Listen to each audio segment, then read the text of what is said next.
Ok.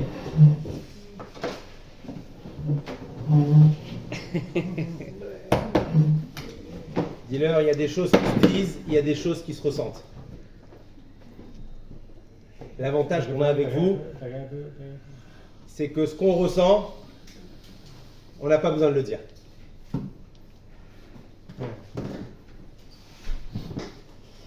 Et c'est marqué dans le livre des Proverbes, Michelet. Le langage des sages est un baume bienfaisant.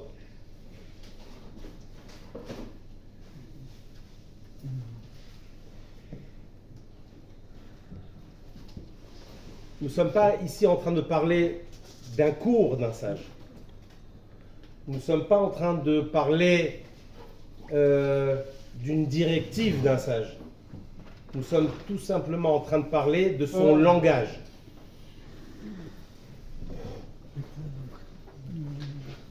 Quel est le langage? Quelle est la définition du langage? Le langage, c'est quand les gens ils ont un certain langage, c'est une façon de s'exprimer.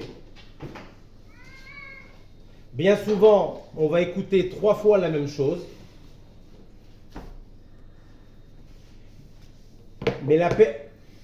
mais celle qui va avoir le bon langage, c'est celle-là qui va nous faire comprendre la chose.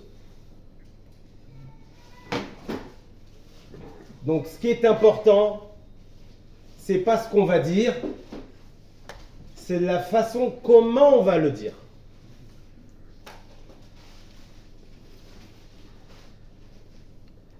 Pourquoi? Parce qu'il y a des choses qui vont se dire parce que je les ai entendues, parce que je les répète, et il y a des choses que je vais dire parce que je les ressens. Quand je dis une chose que je ressens, même si je n'ai pas tous les mots, et même si j'ai pas toute l'explication, mais le fait que je ressens ce que je dis, alors dans ce qui est dit, il y a une énergie. C'est pour ça que les gens ils vont dire « Ah, je sens ce que tu dis ».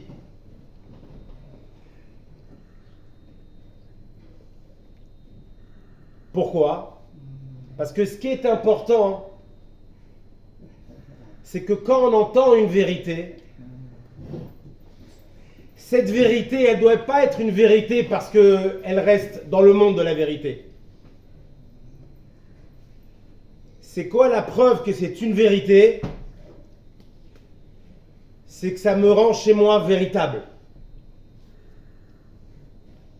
Donc si cette vérité, elle reste virtuelle, elle est restée bloquée avec son énergie. Mais si maintenant cette vérité, elle me touche à me rendre véritable, ça voudrait dire que l'énergie qu'il y a dans cette vérité, elle est passée, elle est rentrée en moi. Donc quand on dit que les sages, le langage des sages, c'est un baume bienfaisant, c'est quoi un baume? Un baume, c'est comme une sorte de pommade.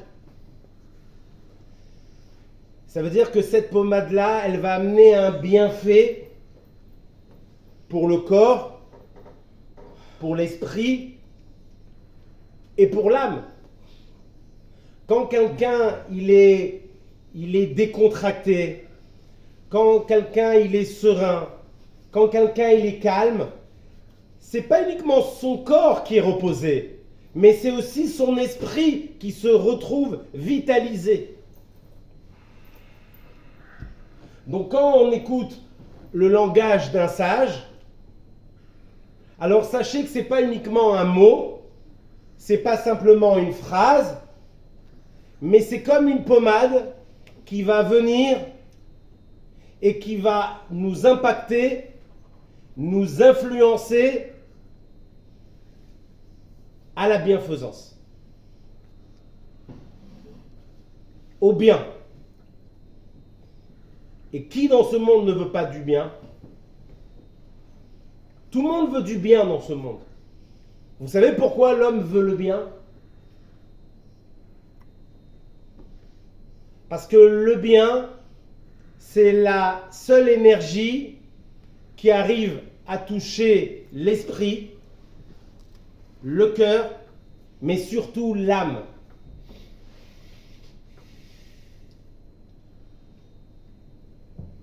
L'esprit, des fois, il peut être en confusion et il peut penser bien ou le contraire du bien. Le cœur aussi peut être en confusion, il peut ressentir le bien et le contraire du bien. Mais l'âme, que le bien. L'âme, c'est une partie de Dieu, véritable. C'est comme si, imaginez, c'est comme si que Dieu, tout grand Dieu qu'il est, il a pris une partie de lui et il nous l'a fait rentrer à l'intérieur de nous. Et cette partie de Dieu qu'on a en nous, qui est notre âme,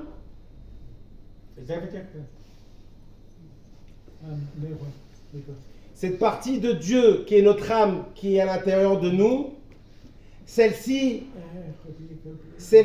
elle a besoin de prendre de la place.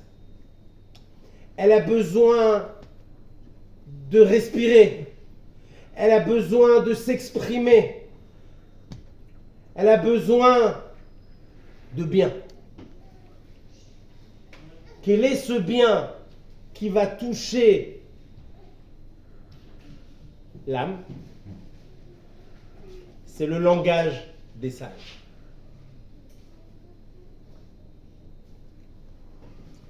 De quels sages nous parlons ici? Des sages de la Torah.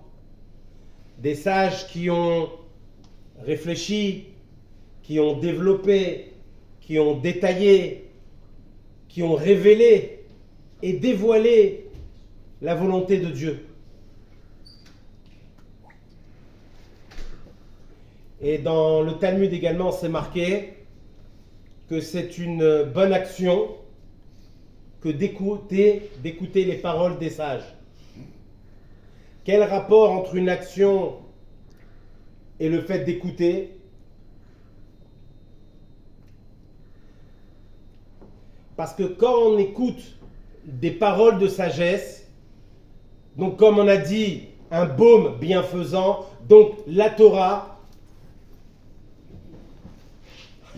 alors on arrive à faire de vraies actions, de bonnes actions, mais surtout des actions qui ont un sens. Il y a des gens qui font plein d'actions, mais ils n'arrivent pas à savoir quelle est la bonne.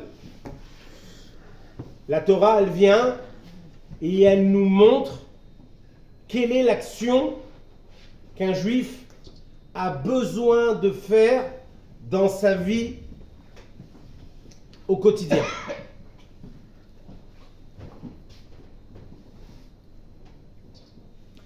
Le Talmud également, il dit « Approche-toi d'un parfumeur et tu répandras une bonne odeur. » Quelqu'un qui rentre dans une parfumerie, il voit à droite, à gauche, il ne sait pas ce qu'il veut acheter, et à la fin il n'achète rien. Mais quand il sort parfumé. Quel est le parfumeur? Celui qui nous donne la baume bienfaisante. Le parfumeur, c'est le sage. Le parfumeur, c'est le sage. Le sage, avec sa sagesse, il dégage des parfums et des parfums et des parfums. Et qui ressent ce parfum? Qui respire ce parfum? C'est l'âme. Parce que c'est un parfum spirituel.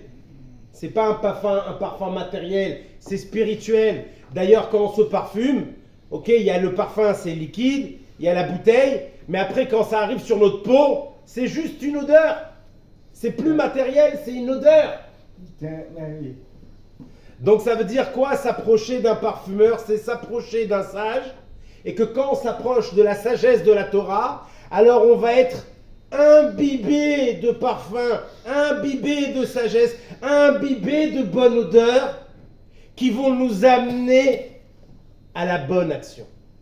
Et par cette bonne action, alors on va répandre nous aussi ce parfum, cette vérité, cette lumière, cette profondeur, cette bienfaisance, cette bonté.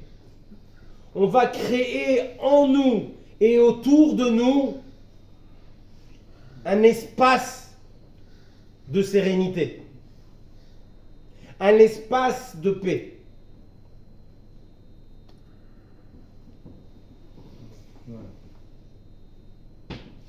Pourquoi je vous parle que le langage des sages est une baume bienfaisante? Pourquoi je vous parle qu'en s'approchant du parfumeur, alors on se trouve parfumé, donc les sages? Et pourquoi je vous dis que côtoyer les sages, c'est déclencher en nous l'envie, le désir, la motivation de faire des bonnes actions? Parce que j'ai le plaisir ce soir d'être avec vous. Et bien au Hachem, à chaque fois qu'on organise avec Ezer, moi personnellement, je sens un parfum spécial. Ce parfum, c'est celui que vous avez tous en vous.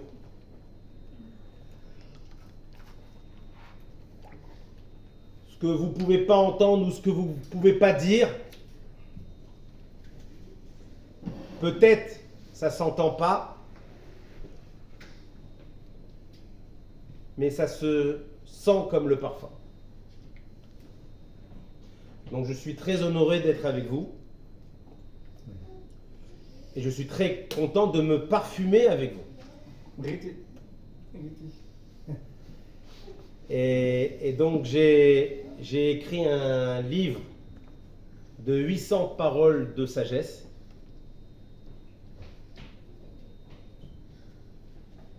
C'est un livre qui est très adapté. C'est des courtes citations avec beaucoup de moralité, de profondeur. Et donc après le cours, j'aurai le plaisir d'offrir à chacun le livre.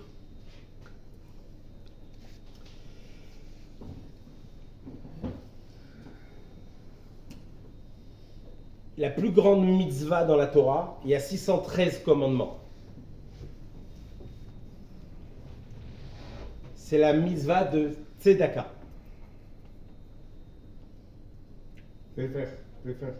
Pourquoi? Parce que, encore une fois, la Tzedaka, c'est relié avec la bienfaisance, avec la bonté.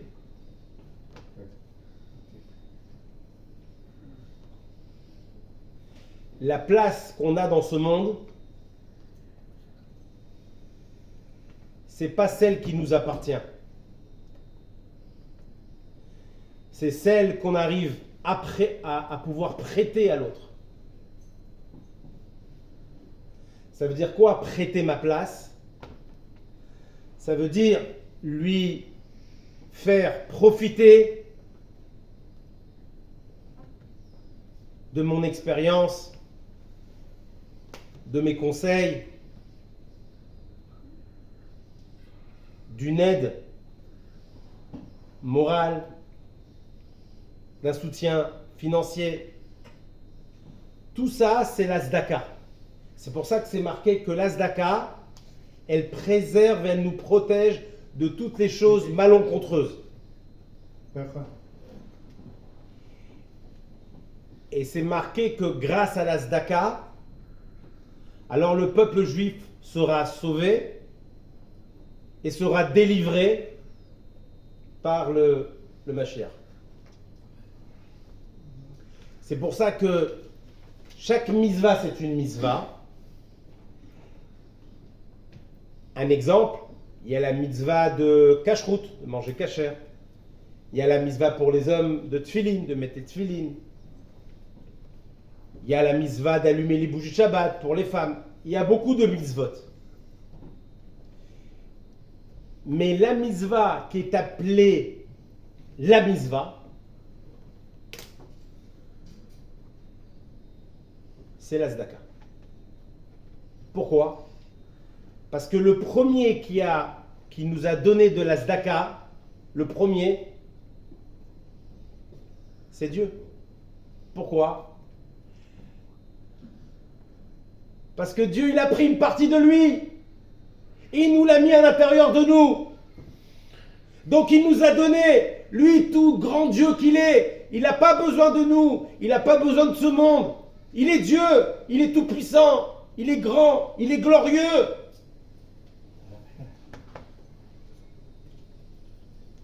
Et qu'est-ce qu'il fait? Il prend une partie de lui.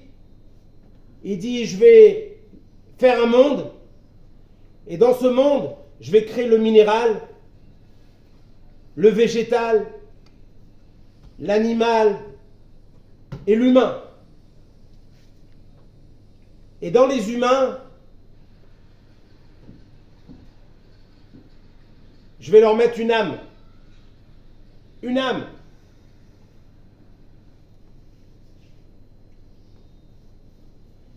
Maintenant, pourquoi que c'est toujours...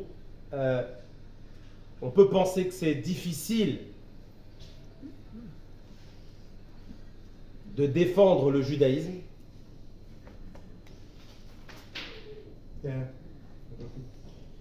Pourquoi il y a toujours, depuis la création du monde, une différence entre les nations et le peuple d'Israël?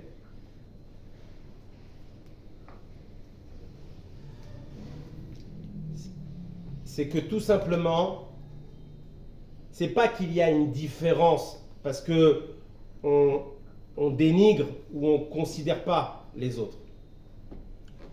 C'est que tout simplement, nous avons une mission et une responsabilité que les autres n'ont pas. Et vous savez la preuve? C'est que dans toutes les religions, dans toute l'histoire du monde, toutes les religions ont voulu convertir le monde entourant, ont voulu convertir les peuples.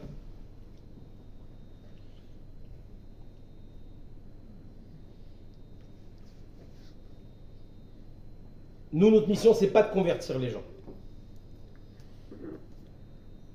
Quelqu'un qui veut se convertir, alors il devra avoir une démarche de par lui-même. Et s'il arrive à se convertir d'après les codes de la loi, donc forcément d'après la loi, ça deviendra un juif authentique. Et la Torah, elle dit sur cet homme-là, sur cette personne-là, qu'on doit se lever devant elle pour lui donner tout le respect. Mais, encore une fois, il n'y a aucune mitzvah de la part du peuple juif d'aller devoir convertir les gens ou de vouloir changer la vie du monde. Pourquoi je vous dis ça? Parce que c'est pour renforcer et prouver doublement que nous avons été choisis par Dieu, non pour dominer, mais pour éclairer. Et nous en avons la force, parce que Dieu, il nous a donné une partie de lui Alors oui, il a donné, Dieu, c'est lui qui a tout créé. Le minéral, le végétal, l'animal, toutes les nations, il a tout créé. Mais on voit dans la Torah que un non-juif, il a 7 commandements à respecter. Tandis qu'un juif, il a 613 commandements à appliquer. C'est pour ça que quand quelqu'un... Il dit que c'est pas 10. Non, tu sais, 7 lois noires. Dis-lui 7 lois noires. Pour Il n'a pas compris. Non, c'est pas ça. Ah oui. Je pense qu'il ne connaît pas. Oui.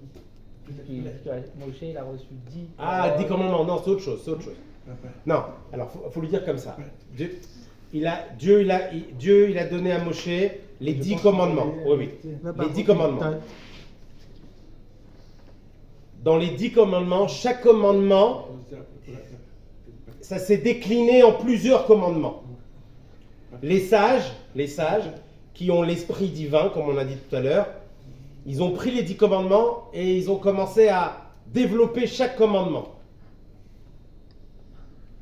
Et aujourd'hui, c'est pas quelque chose qui se change parce que même si ça a été développé par les sages, c'est divin. D'ailleurs, la loi elle dit que celui qui ne croit pas aux paroles des sages qui ont écrit les livres, c'est comme si il remet en cause la parole de Dieu. Donc Dieu, il a donné la force, il a donné l'inspiration, il a donné le pouvoir à ces sages, comme Moshe, comme Rambam, comme plein de sages, beaucoup de sages, comme Rashi, plein de sages, ils ont développé la Torah. Donc aujourd'hui, on a 613 commandements. Et les non-juifs en ont 7. Est-ce que vous pensez que c'est équitable? C'est pas équitable. Pourquoi? Il dit qui a créé 7. Ah, c'est les sages aussi. C'est les sages. Pas créé. Les sages, explique que les sages, ils ont dévoilé. Ils ont dévoilé.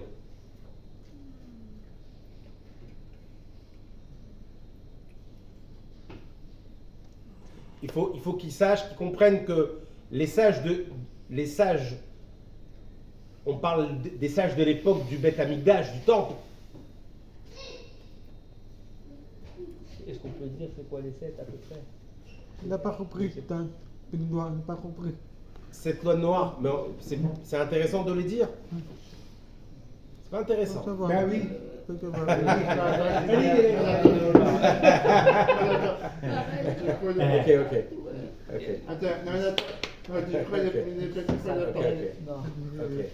Ça vient de noir. Je sais qu'il faut établir. Alors, voilà.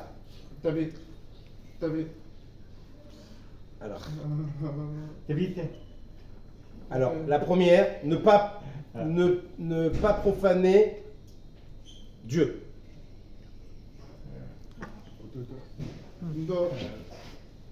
Profaner, c'est-à-dire faire des guerres contre Dieu et blasphémer Dieu et voilà. La deuxième loi, ne pas maudire et ne pas maudire Dieu. La troisième, de ne pas tuer.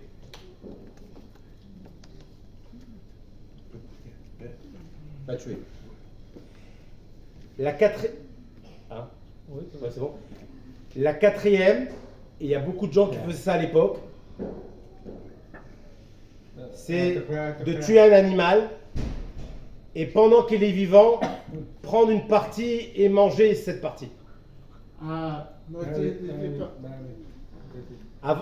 Encore aujourd'hui, il y a des pays qui font ça. Des choses comme ça. Non, les poissons, ils meurent tout de suite. Ah, ok. Mais par exemple, ils attrapent je sais pas, une antilope, par exemple.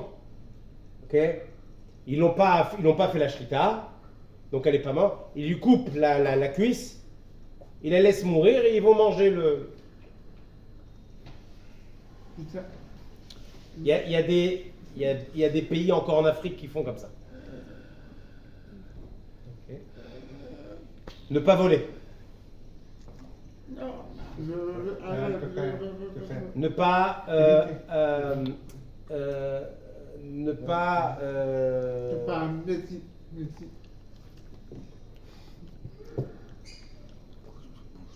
Ne pas avoir de l'immoralité entre les hommes et les femmes. Tout ce qui est transgression entre un homme et une femme. Qu'est-ce que c'était toi là? Tu es habitaté en là. Et la septième, il faut établir des tribunaux pour assurer la justice. Alors, ce qui est intéressant, c'est qu'aujourd'hui, une des raisons pourquoi le monde il est à l'envers, c'est parce que la justice ne fait plus son travail. Une des raisons pourquoi le monde il est à l'envers, c'est parce que il y a des mélanges, les hommes avec les hommes, les femmes avec les femmes, les ensemble, les transgenres, les mélanges, tout. Voilà, tout. Une des raisons pourquoi le monde il est à l'envers, parce qu'il y a la corruption, il y a le vol. Tous les politiques ils volent dans les caisses.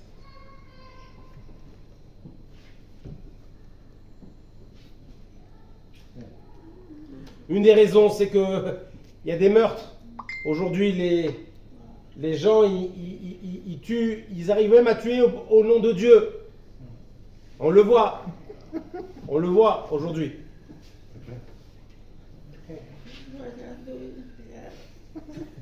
Oui, il faut aller avec 72 heures, c'est immoral. Ok. Attends. Maintenant, le cours, il n'est pas sur les 7 lois. Ouais. Ok. En tout cas, nous, il y a quand même une différence entre eux qui ont 7. C'est sur ces 7 qui sont essentiels, fondamentales et qui font partie des fondements de la volonté de Dieu. Pourquoi je vous donne cette précision? C'est pour encore une fois prouver que le judaïsme ne dénigre pas les non-juifs. Bien au contraire, on leur dit soyez heureux, vous avez que cette loi. Nous, on en a 613. Pourquoi? Ah. Pourquoi? Tu sais. Hein? Tu te rappelles? Oui, la question. Alors, pourquoi on en a 613? Parce que tout simplement, on a été choisi. Celui qui n'est juif, il n'a pas été au consulat, il a demandé une ADN de juif. Il est né juif. Il n'a rien demandé, il est juif. Et pourquoi? Parce que Dieu a choisi un peuple, le peuple d'Israël, que ce peuple-là va prendre toute la responsabilité, même le fardeau,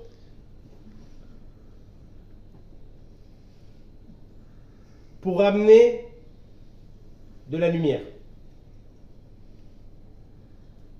Alors vous allez me dire, mais c'est difficile d'amener de la lumière dans ce monde qui est obscur.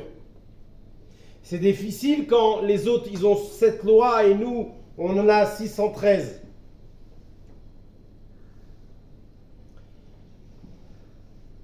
C'est la même chose avec un élève apprenti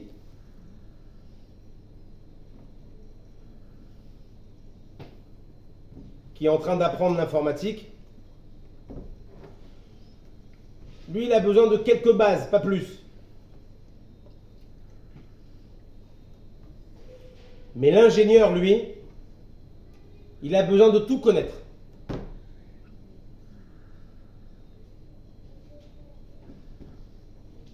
Pourquoi? Parce que c'est lui qui est responsable de faire marcher l'informatique.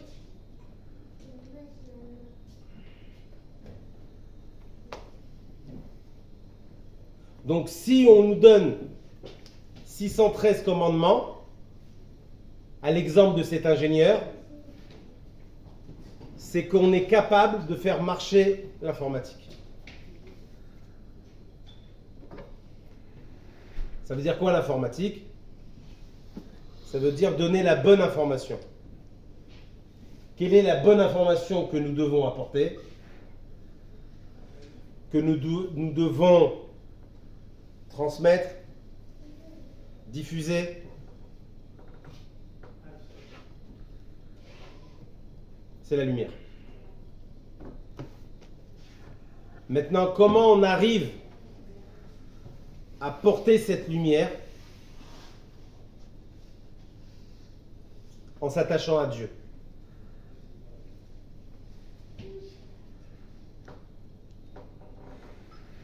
Ça ne suffit pas de dire que Dieu pense à nous, mais il faut surtout faire que nous, on pense à lui.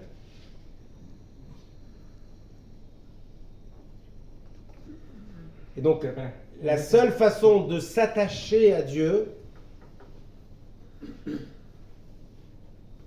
c'est par sa lumière. Quelle est sa lumière? C'est la Torah. C'est les paroles des sages. C'est la sagesse de la Torah.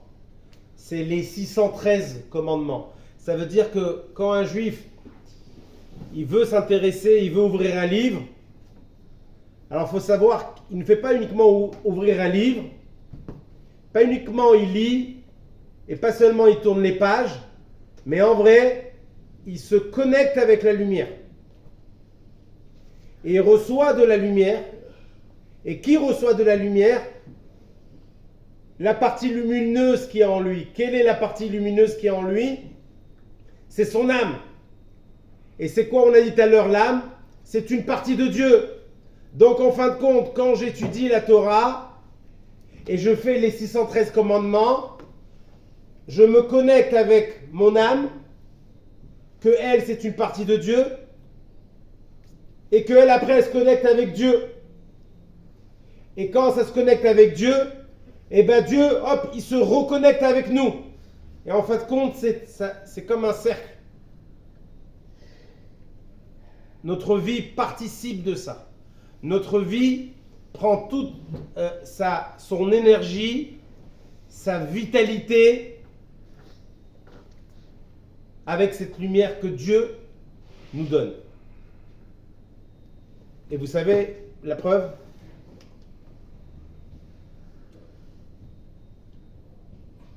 c'est que depuis la création du monde,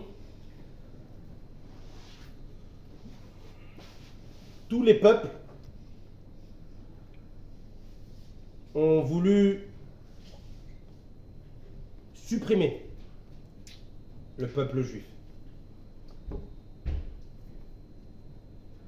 Mais vous savez pourquoi? Parce qu'en réalité, ils n'arrivent pas à comprendre comment une lumière, elle intègre un corps tout en restant dans le corps. Donc ils ont pensé que en supprimant le peuple juif, ils allaient supprimer cette lumière. Et c'est pas possible. Impossible. C'est éternel. Ben oui. Parce que celui qui a cette démarche, il s'affronte directement à Dieu.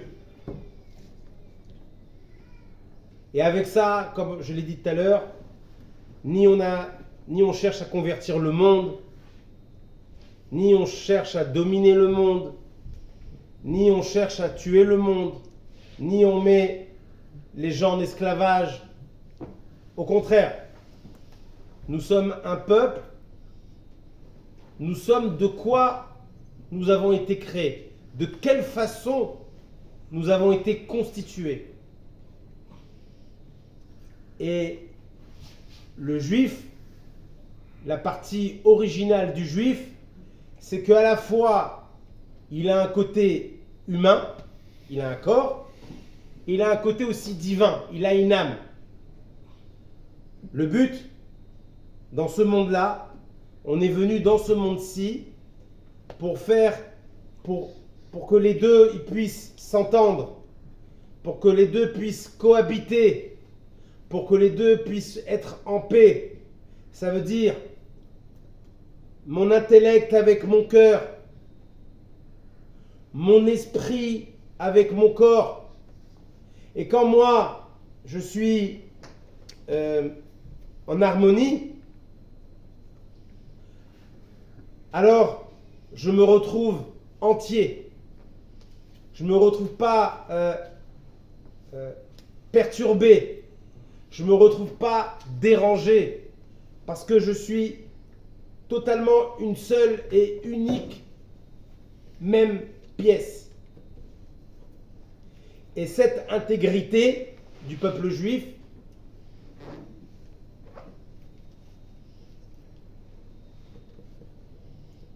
c'est ce qui fait notre stabilité.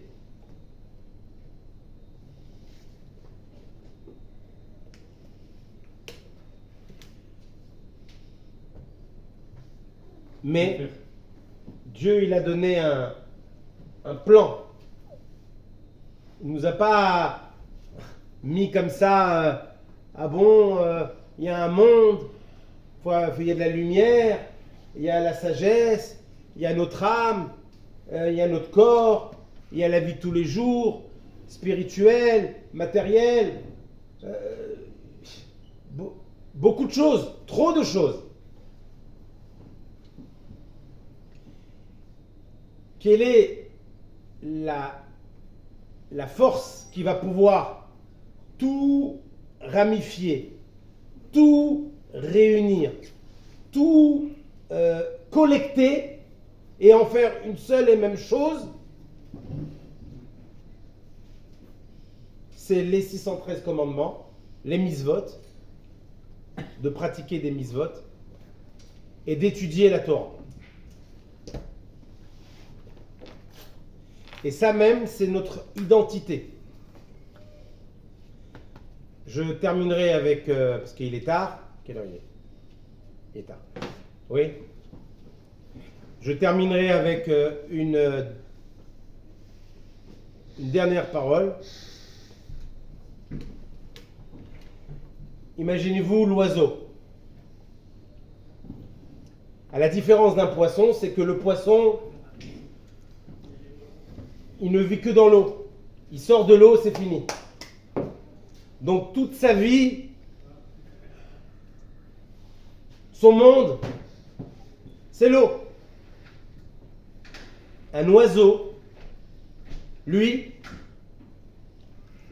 s'il ne s'envole pas, imaginez-vous, il ne s'envole pas.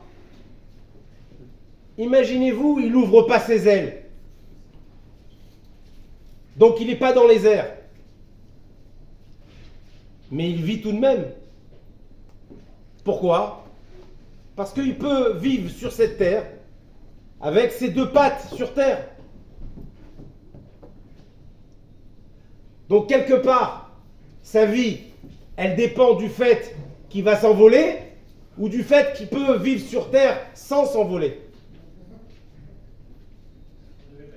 Donc on a bien compris qu'en vrai l'oiseau, il peut vivre sans s'envoler. Et pourtant, quel est le vrai sens de sa vie? Quel est l'instant où il va être lui-même? Il va avoir sa véritable identité. Il va se réaliser. Il va exister en tant que tel. C'est quand il lève ses ailes et il s'envole. et il plane, il est pris par les vents, il est emporté par les courants et il est dans les hauteurs jusqu'à que il regarde ce qu'il y a en bas. C'est la même chose pour un juif. Les ailes, les deux ailes, c'est l'amour du bien. Donc ça veut dire quoi l'amour? C'est de faire le bien. Donc bien sûr avec de la bonté. La deuxième aile, c'est quoi? C'est s'écarter du mal.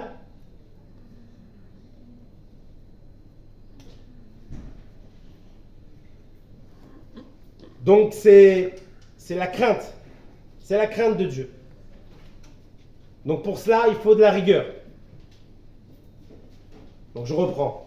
Première aile, la première aile, c'est l'amour. Mais avec l'amour, on fait le bien. Et en faisant le bien, alors on va amener de la bonté. La deuxième aile, c'est avoir de la crainte. Bien sûr, on parle de l'amour et de la crainte de Dieu. Donc, deuxième aile, la crainte. Quand il y a de la crainte, on a une crainte de se rapprocher de choses qui sont néfastes, qui sont nuisibles. Donc, c'est le fait de s'écarter du mal. Et comment on s'écarte du mal? Avec de la rigueur. Donc, ça veut dire quoi? Et là, écoutez bien. Ça veut dire qu'on peut être un juif comme cet oiseau. On peut vivre toute une vie dans ce monde et rester sur terre et ne pas comprendre que notre vraie existence, c'est d'ouvrir les ailes et de s'envoler vers les hauteurs pour pouvoir planer et être pris par les courants. Un juif, il révèle son existence, non pas parce que, et tout simplement, qu'il respire et qu'il se lève le matin et qu'il dort le soir et qu'il travaille l'après-midi, mais un juif, il est de ce qu'il est fait. De quoi est fait un juif? De deux ailes, de l'amour de Dieu, de la crainte de Dieu. Et quand ce juif, il développe, il multiplie l'amour et la crainte de Dieu, alors il est porté comme cet oiseau avec des ailes. Il est porté, ça veut dire qu'il s'élève, ça veut dire qu'il se rapproche de Dieu, c'est qu'il a une proximité avec Dieu. Et l'oiseau, quand il est en haut, eh ben, ce qui est en bas, il le voit tout petit. La même chose quand un juif, il est connecté, relié à Dieu, alors le monde, il le voit petit. Il n'en est plus interpellé, il n'en est plus bouleversé, il n'en est plus perturbé, parce qu'il est au-dessus, parce que lui, sa vie, elle ne se contient et elle ne se réalise uniquement dans la volonté de Dieu, telle que Dieu l'a conçue comme un oiseau. Ça veut dire de s'élever et de s'envoler vers sa volonté et de pratiquer sa volonté. Donc, ce qu'on espère tous, c'est que chacun il puisse ouvrir ses ailes.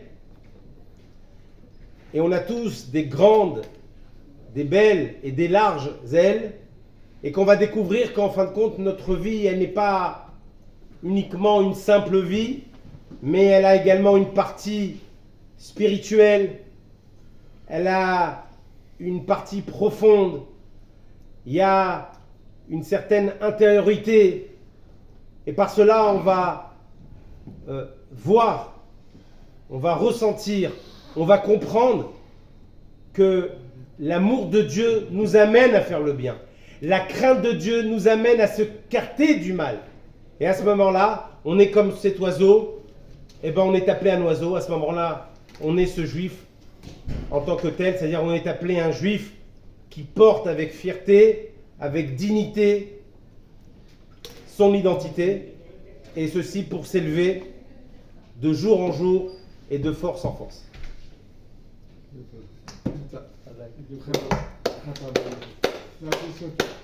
Je vais vous offrir le livre.